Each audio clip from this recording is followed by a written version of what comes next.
Capítulo 30 O que eu encontrei na montanha, por Eduardo Straut. Numa tarde de fevereiro de 2005, eu estava trabalhando no meu escritório de arquitetura quando recebi um telefonema de Mendoza, Argentina, de um montanhista mexicano dizendo que tinha alguns objetos para me entregar. Quando ele começou a falar, minha pele ficou arrepiada.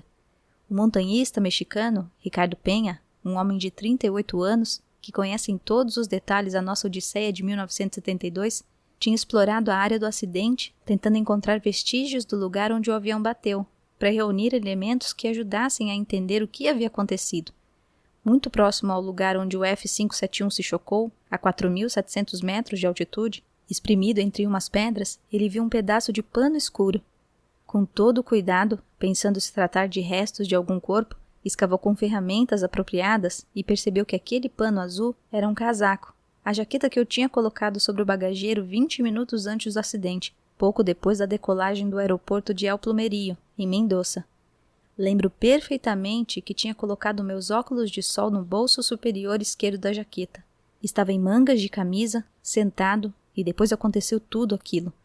O montanhista me disse ter encontrado a minha carteira na jaqueta, com dinheiro, minha cédula de identidade, a carta de motorista e o ticket da empresa aérea uruguaia para retirar a bagagem quando chegássemos a Santiago do Chile.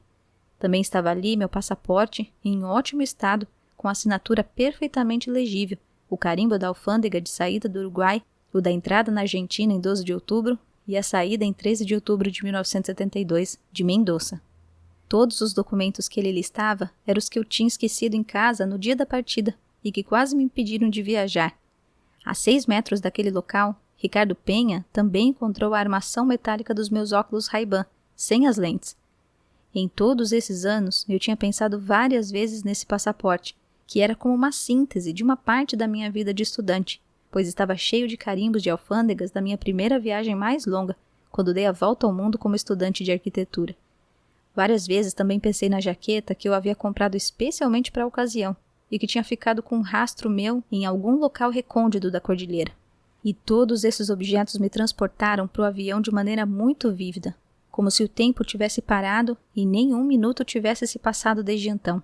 E agora que voltei, não consigo mais me afastar. Apesar do meu silêncio durante todo esse tempo, principalmente em respeito aos familiares dos mortos, minha vida posterior ao acidente foi, de certo modo, uma procura daquilo que o montanhista Ricardo Penha encontrou no topo dos Andes. Quem era eu antes do acidente, o que aconteceu comigo na montanha e como fiquei depois do ocorrido. Sempre soube que, em meio àquele infortúnio, atingi estados de consciência até então desconhecidos para mim e com os quais procurava fugir das atribulações que me cercavam. Nos primeiros momentos do acidente, vivi estados de confusão muito fortes. Quis ir embora do avião várias vezes. Nunca vou saber para onde. Queria beber água porque morria de sede. Então pegava pedaços de neve impregnados de combustível em volta do avião e minhas mãos ficavam duras e os lábios queimavam. Foi preciso um bom tempo e muito esforço para ajustar minha psique àqueles primeiros momentos tão aterrorizantes. Vejo esse Eduardo das fotos, dos documentos, e me admira que ele tenha conseguido extrair algo positivo daquela experiência tão lúgubre, que fugindo da realidade tenha caído sem querer na espiritualidade. Acredito que quase todos nós, os jovens que viajávamos naquele avião, estávamos dentro de uma bolha que ainda não havia estourado. Vivíamos sem maiores problemas em Carrasco. A maioria de nossas famílias estava bem de vida. Morávamos em casas confortáveis, com muito espaço e um ambiente de afeto. Até aquele momento, eu e a maioria dos passageiros havíamos tido uma vida muito tranquila. Jamais poderíamos imaginar que essa bolha fosse estourar daquela forma, gerando uma onda que nunca mais deixou de se expandir. Para vencer aquele sofrimento, que teria me levado à loucura em meio àqueles estados de delírio que sofri desde os primeiros dias do acidente, me voltei para dentro de mim mesmo em busca de alguma explicação, ou de uma saída, posto que no mundo exterior não só não havia nada que pudesse me ajudar, como também ficava tudo cada vez mais nebuloso. Esse foi o método que adotei para evitar a demência, a aplicação da consciência facilitada pela solidão e pelo sofrimento. Ao mesmo tempo, quando analiso e penso no que está na base de todas as religiões, vejo que tudo estava presente na montanha. Em primeiro lugar, a esperança. Acreditar que existe uma saída, o que constitui o seu fundamento. A necessidade de perder o medo, que na cordilheira era um terror onipresente. A necessidade de se integrar ao absoluto, o que permitia afastar a mente do que estava mais próximo. A experiência mística, que sempre guarda um mistério que não se revela. E ali, tudo era enigma, a começar pelo nosso destino. Os rituais ou mantras que produzem paz e equilíbrio, quando a mente se vê acossada continuamente pelo desequilíbrio e pelo caos, como o rosário noturno que rezávamos no avião, a sensação de que somos mais do que os nossos corpos físicos, o que permite enfrentar a morte de outra maneira. A primeira vez que tive essa impressão de que minha mente se separava do corpo físico foi quando achei que estava morrendo na avalanche. Foi um processo que se desenvolveu de forma muito rápida. Ao me sentir aprisionado naquela massa de neve compacta, pensei de imediato que tinha chegado a hora da minha morte. Nos dias anteriores, eu sabia que isso poderia ocorrer, e finalmente o momento chegava. Primeiro foi aquela sensação de medo que se transformava em pânico enquanto eu rumava para o desconhecido. Depois, senti uma nostalgia, sensações que se encaixavam umas nas outras, o medo com o terror com a nostalgia. Veio em seguida uma tristeza profunda por deixar a vida e, em meio a essa angústia, comecei a rever o meu passado em imagens, até que essa aflição foi cedendo, sobreposta por um magnetismo que me arrastava para um outro estado, que me atraía física e espiritualmente para alguma coisa muito agradável, impossível de descrever. Desapareceram as imagens do passado e eu me vi sendo levado para algo maravilhoso, até que chegou um momento em que eu senti que estava morto. Depois disso, sinto movimentos no lado do corpo, ouço ao longe a voz de Adolfo e uma tragada de oxigênio me traz de volta à vida. Respiro outra vez e surge a angústia de voltar ao sofrimento, com uma vontade de gritar: eu quero morrer de novo! Mas a pulsão pela vida é forte demais e, com uma potência arrasadora, passa por cima das outras sensações. Todo esse processo repentino, que se deu de forma praticamente simultânea, me permitiu enxergar, entre outras coisas, a fugacidade do tempo. O medo, a nostalgia e o magnetismo prazeroso se sucedem num único instante, e quando Adolfo me chama e abre uma brecha para eu respirar, interrompe-se a viagem iniciada. Mas o que surgiu foi algo novo, porque eu já conhecia aquele magnetismo que foi interrompido antes de se finalizar. Depois da avalanche, após passar 3 dias soterrados, quando o vento amainou, 3 de nós chegamos à superfície. Ao sair pelo buraco que conseguimos fazer, demos com um dia de sol majestoso, um céu azul mais límpido do que nunca, sem uma nuvem, e a superfície coberta com um espesso manto de neve. Aspirei profundamente o ar da montanha e senti que ele me purificava. Então, junto com Nando e Carlitos, nos jogamos na neve e senti claramente que me fundia com a natureza, que minha mente se ampliava naquela paisagem esplendorosa a 3.700 metros de altitude, numa região que jamais fora pisada por um ser humano, e senti como que uma explosão para o universo, meu espírito se expandia e logo voltava para mim, como uma gigantesca rede que se lança ao exterior, recolhe elementos e depois os traz de volta para o interior.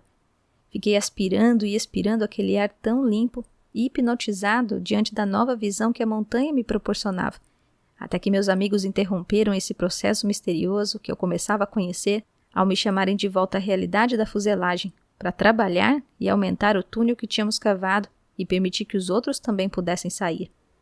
Quando me enfiei ali, engatinhando, eu estava sorrindo, porque compreendia que tinha vivido algo extraordinário.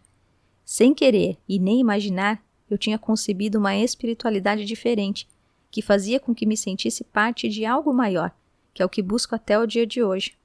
Depois disso, não pedi mais nada a Deus, como vinha fazendo até ali. Não quis mais apelar para uma entidade que estava fora de mim, infinitamente superior, mas comecei a conceber uma divindade dentro do meu próprio ser. Naquela avalanche, morreu Marcelo, o líder do time e meu melhor amigo, com quem compartilhara a aventura da vida dos 7 aos 25 anos de idade.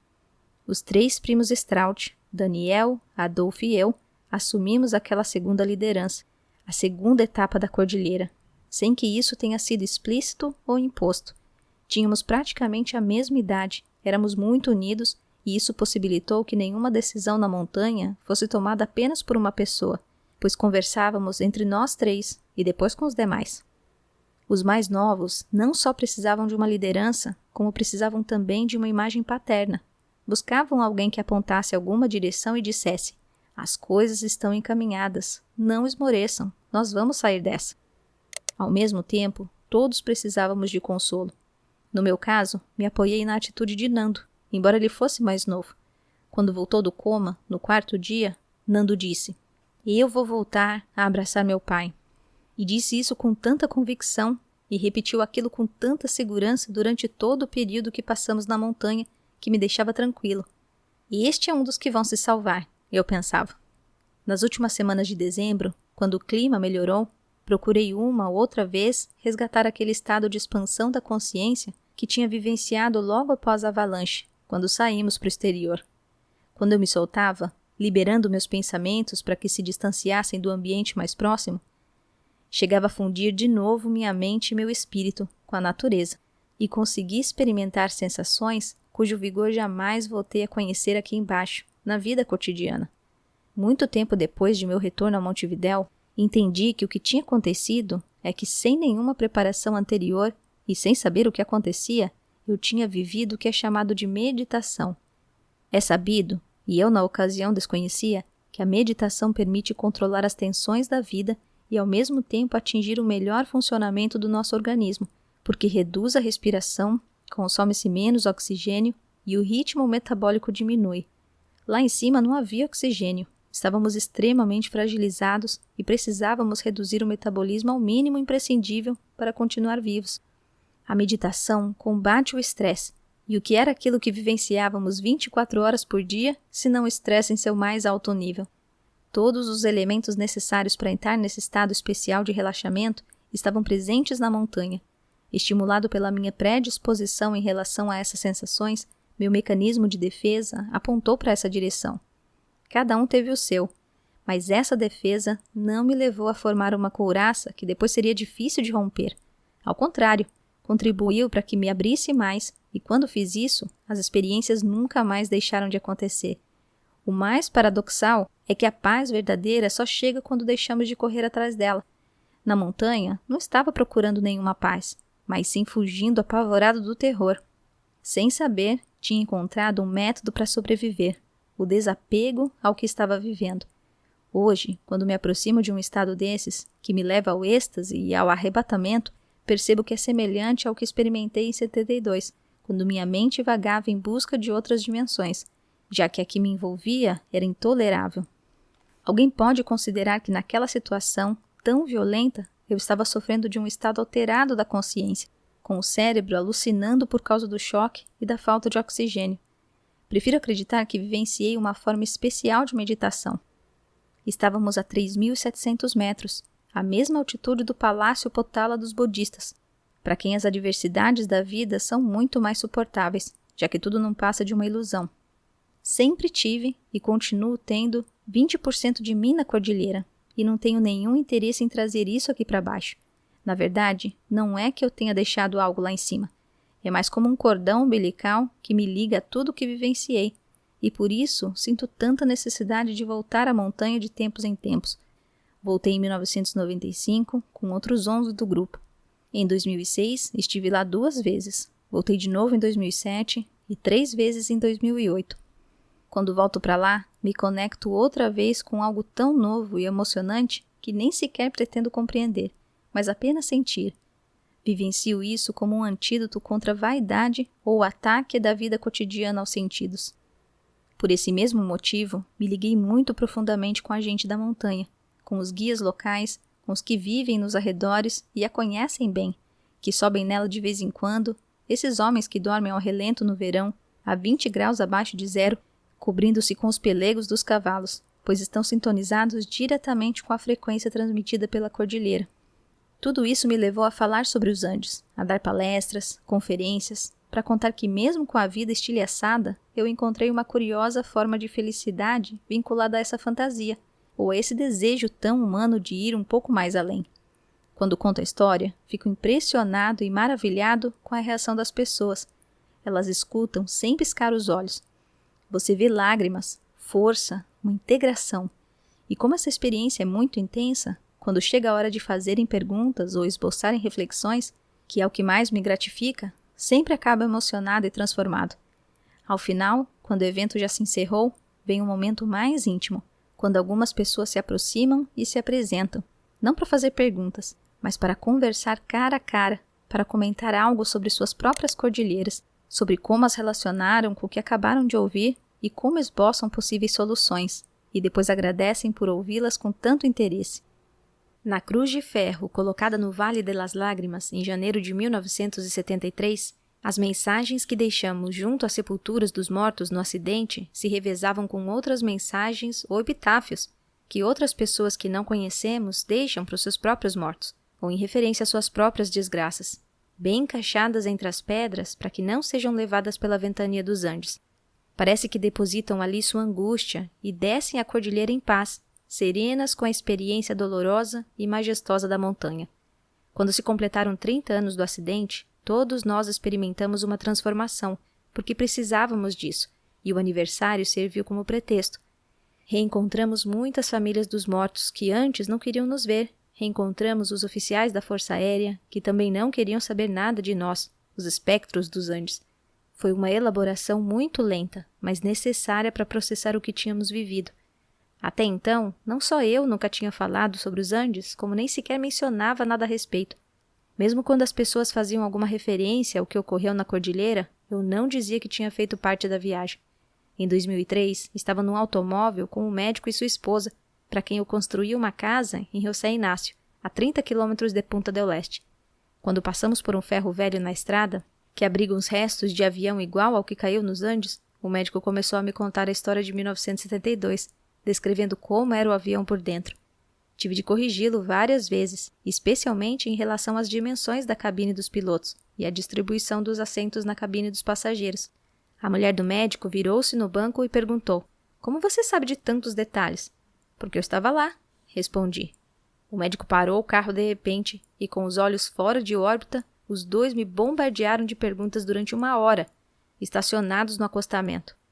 Falei muito, e fiquei surpreso com o fato de ter conseguido fazer isso sem sentir dor.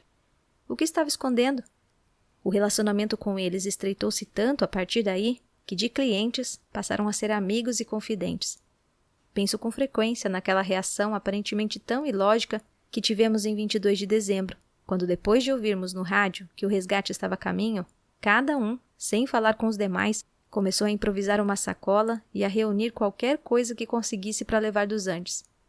Depois de muito pensar sobre isso, concluí que foi um ato simbólico importante para todos nós. Assim como havíamos perdido muito na montanha, tínhamos encontrado outras coisas, e levar aqueles objetos sem valor algum, que enfiávamos nas sacolas, e eu peguei um cartaz de exit e 2 ferramentas do avião. Era como guardar um símbolo que representasse aquele lar miserável que tínhamos criado, e que permaneceria dentro de nós para sempre. É por isso que aconteceu a mesma coisa com muitos de nós quando fomos levados pelos helicópteros. Aquela alegria irrefreável e ao mesmo tempo um toque de nostalgia. Depois de voltar a Montevidéu, levei mais de 1 ano para me reinserir na sociedade. A descida foi muito difícil para mim, pois continuava com o pé nos Andes e não queria descer dali totalmente. Tinha acabado de iniciar o luto pela morte de meus amigos, processando o que não tinha tido tempo de processar lá em cima. O tempo passava e eu não me acostumava, achando que nada poderia me tirar daquele poço. Mais do que me questionar se havia vida depois da morte, eu me perguntava o que era a vida antes da morte. Mas no final, como em tudo, a gente vai se recompondo. E a cordilheira me serviu para suportar aqueles momentos difíceis em que você acha que não existe saída. Em casa, naquele verão de 1972, ninguém sabia como lidar comigo. Eles me superprotegiam, me sufocavam, o que era muito sofrido para mim. Parecia inacreditável que depois de nos salvarmos por um milagre, eu estivesse de volta à vida, e esta me parecesse insossa, deprimente, incompreensível. Eu achava que as pessoas não me entendiam, e só me sentia bem entre os amigos do acidente. Onde estava aquele algo mais que eu tinha conhecido na montanha? Uma parte estava nos meus companheiros. Agora, quando subo na cordilheira, ou quando dou uma palestra e ouço as perguntas e os comentários dos que me ouviram, e até mesmo quando fico pensando ou falando por algum tempo sobre a questão dos Andes, volto a me sentir deslocado e incômodo em relação à realidade cotidiana, à rotina. Quando volto da cordilheira, sinto a mesma coisa, com mais intensidade. E mais uma vez, como em 1972, demoro para aterrissar. Mas agora é uma aterrissagem sem traumas, sem depressão. Porque já sei como se dá o processo. Sei porque isso acontece comigo e sei que posso retornar à montanha quando quiser, enquanto tiver forças para sentir aquele sonho lúcido, tão gratificante de ir além dos meus limites. É difícil definir a sociedade da neve que criamos nos Andes. À primeira vista, pode parecer uma comunidade pré-histórica e selvagem em um acidente rústico e mal cheiroso. Muitos podem achar, como já aconteceu, que formamos uma sociedade desumanizada, onde o animal se fez presente e sufocou o homem. Embora na aparência possa parecer que vivemos abaixo dos padrões humanos, fomos mais humanos que nunca. Deixamos de lado todo o mundo material e nos aproximamos de nossa essência. Enriquecemos o espírito e nossos dons como seres pensantes funcionaram ao máximo. Um grupo de moribundos, semi-congelados e famélicos, que ignoravam totalmente onde estavam, abraçando-se para morrer de frio, sem contar com nenhum outro elemento além do afeto e da inteligência, encontrou a saída, tanto a física quanto a espiritual. Quando ouvimos naquele rádio minúsculo que 2 sobreviventes cujos nomes não se divulgavam tinham chegado a Los Maitenes, giramos o dial buscando mais informações, e de repente começou a soar, de uma forma inconcebível, a Ave Maria. Isso foi para mim uma confirmação inquestionável de quem eram eles, de que estávamos salvos. Vivenciei então uma alegria que brotava como uma emanação saindo de todos os meus poros. Durante a Segunda Guerra Mundial, em 1942, o célebre violinista britânico Yehud Menuhin, em Honolulu, tocava seu violino para os soldados que partiam para a frente de batalha e também para os feridos que retornavam, a caminho de suas casas, depois de uma escala no Hospital do Havaí. Para os 2 grupos, ele tocava a Ave Maria, para os que partiam para a morte e para os que estavam de volta à vida, e os 2 grupos ouviam com o mesmo arrebatamento, com a mesma esperança. A vida e a morte não eram assim tão antagônicas. Hoje estou convencido de que os 45 passageiros que embarcaram no Fairchild na manhã de 12 de outubro de 1972 não sabiam para onde iam. Era um voo sem destino. Por isso, cada um chegou a um lugar diferente. E todos que se aproximam dessa viagem embarcam no mesmo voo de destino incerto, sem saber aonde ele os levará. Eduardo Strauch nasceu em 1947. É casado com Laura, com quem tem 5 filhos. Mantém um dos escritórios de arquitetura de maior prestígio no Uruguai. Mora em um apartamento dos anos 1950, no centro da cidade, muito amplo e elegante. Eduardo é calmo, de fala pausada. Parece muito mais jovem do que é, como se o tempo para ele não passasse. 33 anos após o acidente, ele começou a dar palestras e conferências sobre os Andes, com uma visão humanista e desprovida de qualquer sentimento de heroísmo. Fala com entusiasmo de quem está sempre dando início a um novo projeto. Porém, o que mais o seduz é voltar à montanha no verão seguinte e dormir ao relento com os guias, coberto com as peles de ovelha que eles usam como pelego nos cavalos, enfrentando 20 graus debaixo de zero, para poder sentir as estrelas mais próximas e ficar mais próximo também de tudo o que aprendeu na montanha.